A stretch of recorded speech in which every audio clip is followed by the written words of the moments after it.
Hello and welcome back to the channel. Today I thought I'm going to do a talking head video all about my experience on the road trying to become an expat in Portugal. This is just my opinion, nobody else's. Just my impressions so far, and I was there for 8 weeks altogether. So kind of have form my own opinions, good and bad. And yeah, I think you might benefit from what I have to say, because you might watch this channel because you want to also become an expat, and thought maybe Portugal would be a good place for you. So if that's of interest, make sure you stay tuned. Coming up next, I'm going to insert some pictures, some little clips, so you don't have to look at my boring head the whole time. Some of them I haven't shared yet. Maybe let's see if I find some on my phone, because some of them are deleted. I don't need, don't have a lot of storage because I only use my phone. By the way, if you guys are interested in how I film all these videos on the road with no camera, just me, my phone and my iPad, let me know. I make a video about it if you want to, but that's another story. Okay, so my first impressions about Portugal, and that started like last year too. As soon as I kind of touched down, let's say, I just felt, even though Madeira was super busy, like obviously that was a different experience, but I felt just more chilled. People are nicer, they're not so stressed. Even in the tourist areas, when you're in a restaurant, you don't get rushed out. Sometimes that's a problem if you want to go, especially because they eat very late and you want to get the hell, at 10 o'clock, I want to go home now. And they're just, oh, why don't you have now the coffee? Why don't you have a dessert? And now I want to go home now. Anyway, they're chilled and they don't rush you, which is nice. And they're really helpful. So the Portuguese people, so far as I know, there were some grumpy ones, but most of them are helpful. Bus drivers, not so much, but I'm getting into that later. But overall, Portuguese people are very helpful and nice. If they know you don't speak Portuguese, they try to. Most young people speak English, like even in the smaller towns. Almost everybody speaks English, so, which is nice. Okay, first point. Portuguese people are chilled, nice, and the whole country kind of has like a chilled vibe to it. The expats I encountered, most of them were British so far. Some of them were very nice, and some of them were very cliquey. Like they interacted with me, but they were kind of wanted to do their, I wasn't right because I wasn't living there. I was just visiting. They were kind of apprehensive, but they were telling me all their life stories. But when I saw them in town, they wouldn't acknowledge me, which was kind of odd. But most British expats, or just expats in general, they were not all British, but lots of them were living in the UK or came from the UK, were nice. So the expat community is alive and well, and I'm in some Facebook groups and they are all very nice and very helpful. So there's most of them are really nice. And they're also middle-aged. There's some younger ones, but most of them are middle-aged, because that's when people usually start, try to get out of whatever they're living at and wanted to try a new life. There's some families I met too. Mostly were European. I don't think many Canadian or American so far, but there are some, but the one group has some, but I know that actually in person met them. But yeah, there's some young families that are trying to some more alternative living, I guess, which is, I would have wanted to do when I had kids, but just didn't for them. But mostly I think it is middle-aged people. So then sort of the landscape. So obviously I was just sort of the central part I was from the east to the coast. That kind of traveled around there. And I was in Lisbon last year, so it's a little different going south. But in that central part, it's very hilly. It's very beautiful, but it's very isolated.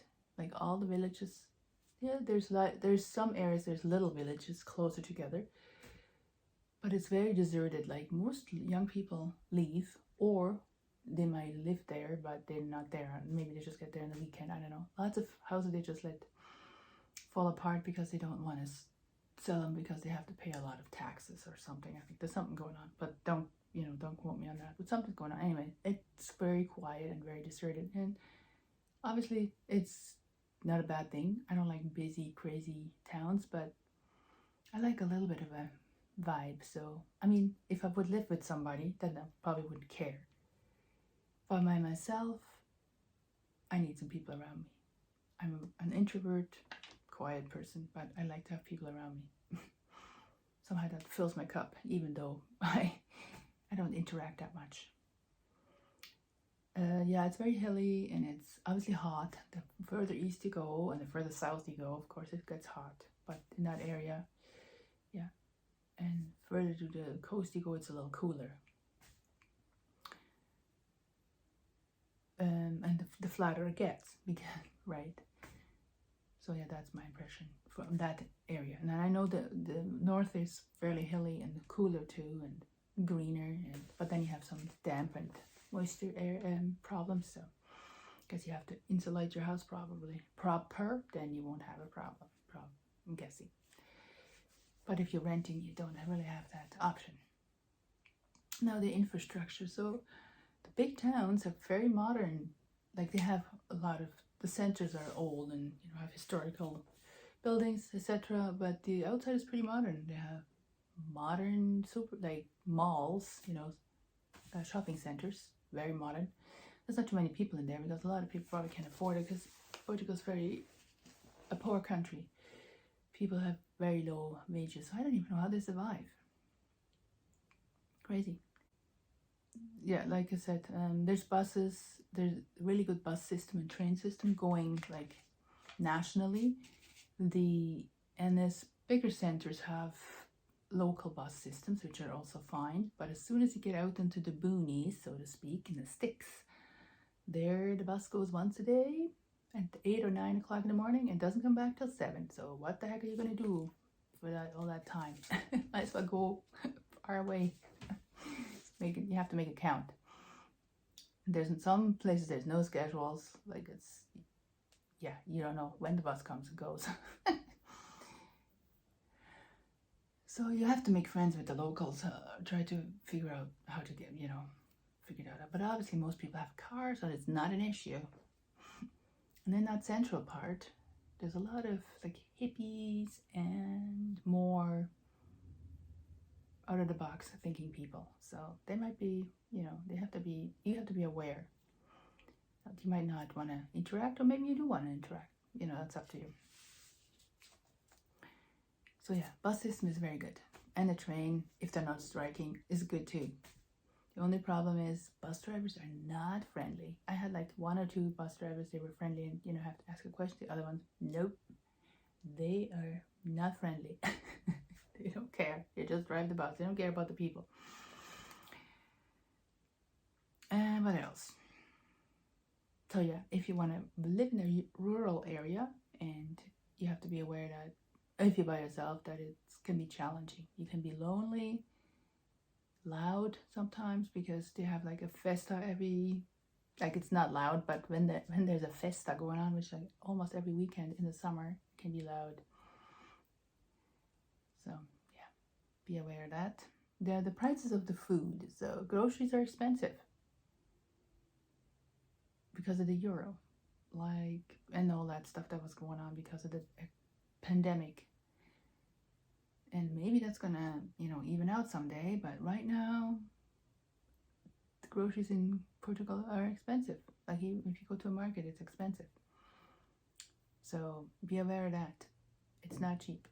Lots of people from the UK said it's way cheaper in the UK, and they're probably right.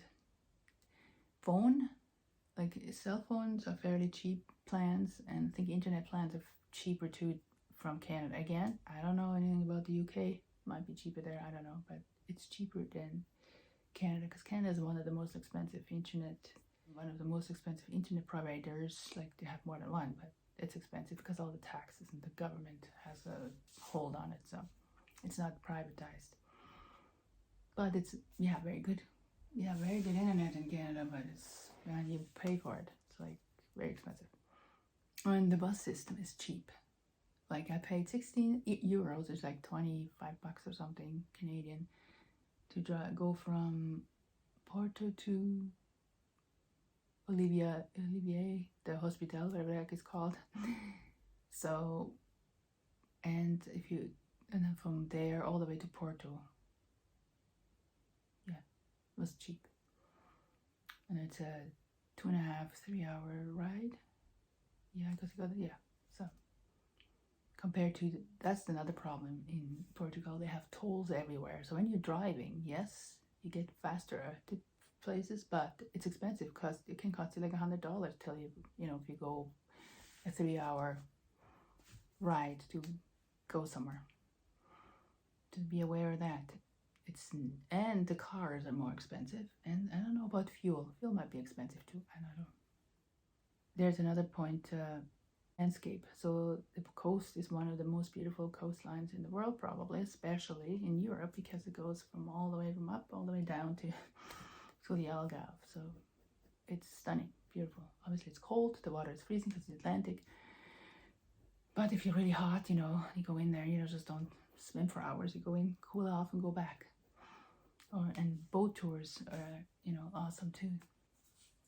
I don't know if you're into fishing or I don't know, whatever. It's gorgeous. So that's one other thing I really enjoy, is the beauty of the landscape. And so far, I definitely still want to live in Portugal. It's still one of my favorite countries right now, and I hope soon enough that will be happening. I just need a couple of months of transition. And don't forget that private video I'm gonna make. If you're interested, I'll leave it in the comments tab. Make sure you check that tab once in a while, because I usually post behind the scenes and some quick updates that are not in the videos, or you know what's the next video is going to be about. Yeah, so I hope you enjoyed this quick video about my experience so far, and I hope to get back there really soon and making a new video all about my next adventure. I may make we'll see how much footage I have, because some of the footage I had to delete because it's the phone. I might make a video about just the whole Portuguese from May till now. Just make sort of like a compilation. Is that what that's the word? Yeah, of pictures and videos. It won't be very long, 5 or 6 minutes probably. Just the impressions, the visual impressions of the beauty and, you know, of Portugal. Okay, thanks for watching. See you in the next one. Make sure you subscribe, like, and share. Ring the bell so you get updates, because there's never a dull moment around here, I tell you. Make sure you read the comment tab once in a while when you get updates. And check out these videos up here. Bye for now.